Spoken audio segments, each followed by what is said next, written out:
Hi, this is Kerry Artek with Wicked Stocks, bringing you your daily Tesla report for Monday, March 4th, 2024. But before I walk you through the charts, as usual, just want to encourage you to please click like if you haven't already, subscribe to the Wicked Stocks YouTube channel, share the content if you would with friends and colleagues, and check out wickedstocks.com, where we offer a full suite of both daily and weekly analytical videos just like this one. Daily analysis in the SPY and the Triple Q, that is the S&P 500 and NASDAQ 100 ETFs.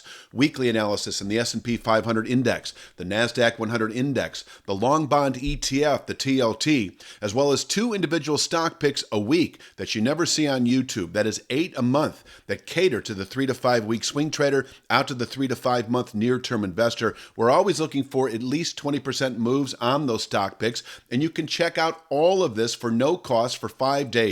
We offer a 5-day free trial up front with a wickedstocks.com subscription. So sign up for wickedstocks.com, check it all out. If you don't like what you see within 5 days, you can cancel your subscription at no cost to you whatsoever. Let's take a look at the charts, start with the big picture, work our way into the day itself. This is the big picture dynamic. This is the July high. Weekly bar chart goes back several years. There is a well-defined channel structure that is playing out that we tested in late December, 250.28. At the time, it was in the mid to low 260s. This did contain buying pressures, obviously, into the second quarter. And or has the second quarter started yet? No, that's April 1st, so I don't want to jump the gun too much. But yeah, I think we can assume that it did contain buying pressures into the second quarter because we're not going to push through this area, 250.28, between now and April 1st. So there you have it, into the second quarter.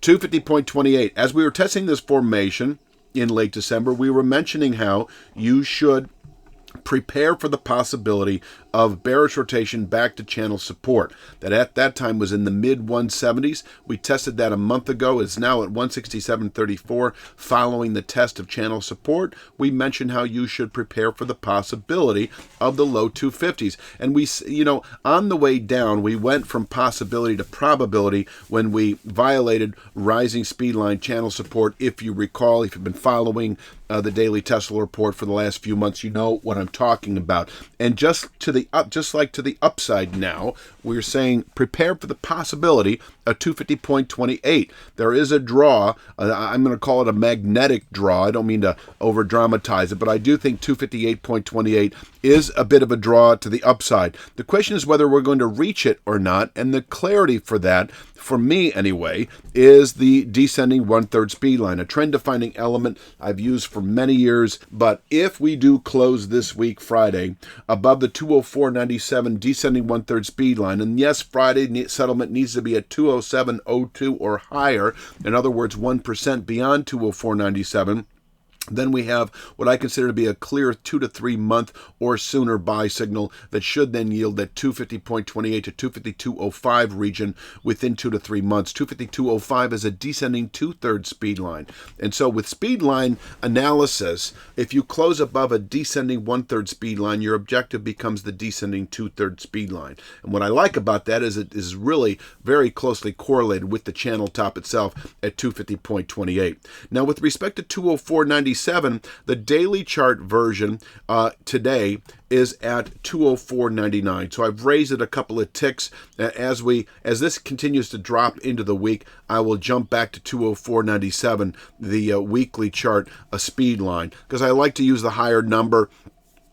It is sort of the last foothold, if you will, or the last shoe to drop for bullish continuation through March and into April trade. So I'd rather use the higher number. 204.99 today, 204.97 I'm guessing tomorrow, Tuesday. In any event, this is an area that can contain buying, as I've been saying, through the month of March. As you may recall, when we tested channel support back in February, we'd mentioned how the 204.99 speed line is considered a 3 to 5 week target. That has played out, and now that we're testing it, you can say 168.68 is a 3 to 5 week downside objective. And I've been mentioning that now for the last week. If you're short the market now, you're staying short below 204.99.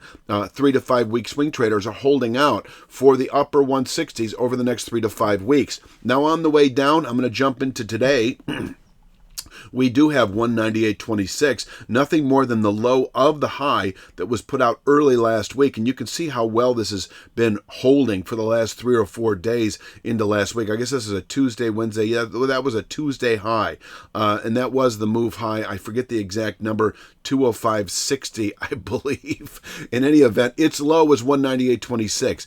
And the low of the high has a soft pivot point quality. That has been holding all of late last week. If we break 198.26 today, 192.78 is in reach today. I'm going to call that an intraday target if we break 198.26. If we hold above 198.26, the market can continue to challenge the 204.99 long-term speed line.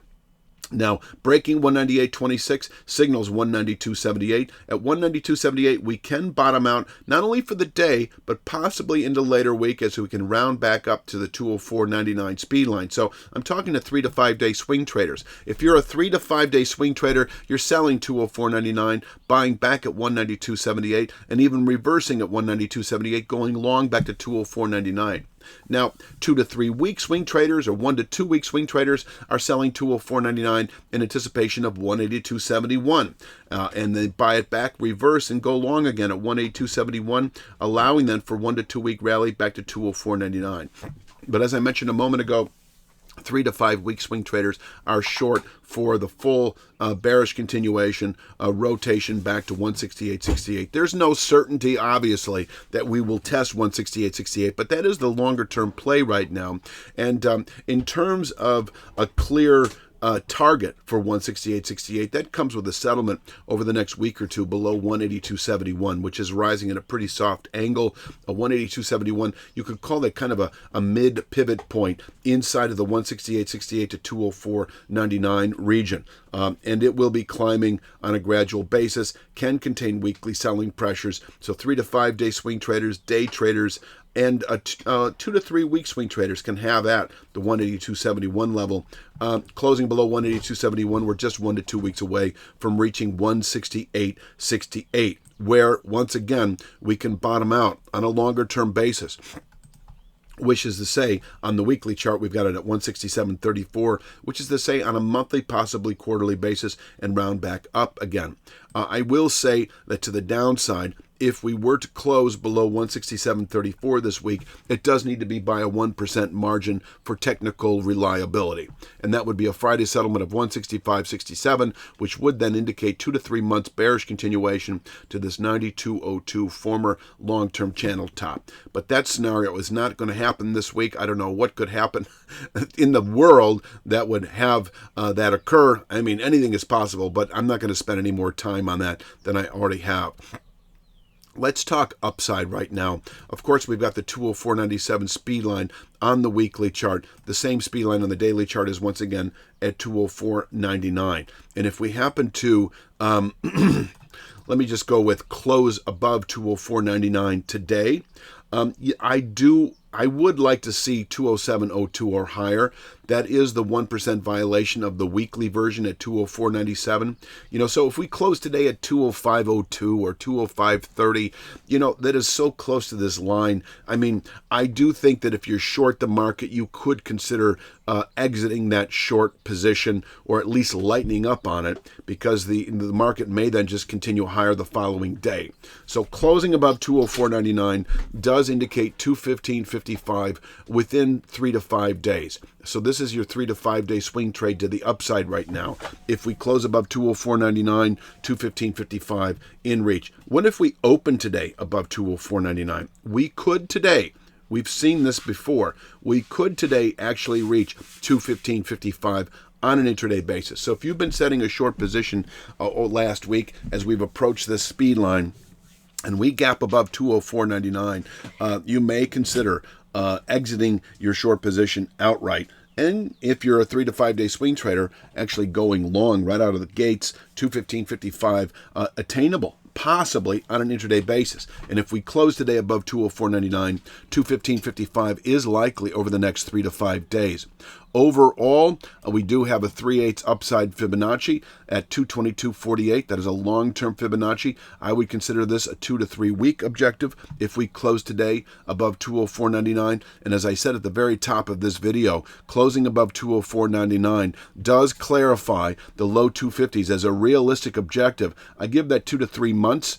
It could be quicker, but that would be the target. So if you have not yet gone long, if you didn't bottom pick this sell-off into the mid-170s about a month ago, closing above 204.97, certainly at the end of the week on Friday would be your next opportunity to go long. And yes, you can do that on an intra-week basis. You could do that on Monday afternoon or Monday if we happen to close above 204.99 today, 222.48 expected within 2 to 3 weeks. And the 250.28 channel top within 2 to 3 months. So that could mean reaching, for instance, 2 to 3 week swing traders could consider reaching for 220, 225 strike out of the money calls that don't expire for at least a month, or 245, 250 strike out of the money calls that don't expire for at least 6 months. I think that pretty much rounds it out to the upside. And I actually think that I've said just about all there is to say. I will leave you with this image for the day, the most appropriate for day trading. I'll be back, of course, tomorrow with Tuesday's Tesla. Please click like, share, subscribe. Check out wickedstocks.com. Take advantage of that 5-day free trial. We're going to have 2 more stock picks this week. Last week, we had Google and Macy's. And this week, I'm not quite sure what we have on the agenda, but you'll find out Tuesday and Thursday of this week. You have a great day. I'll talk to you soon.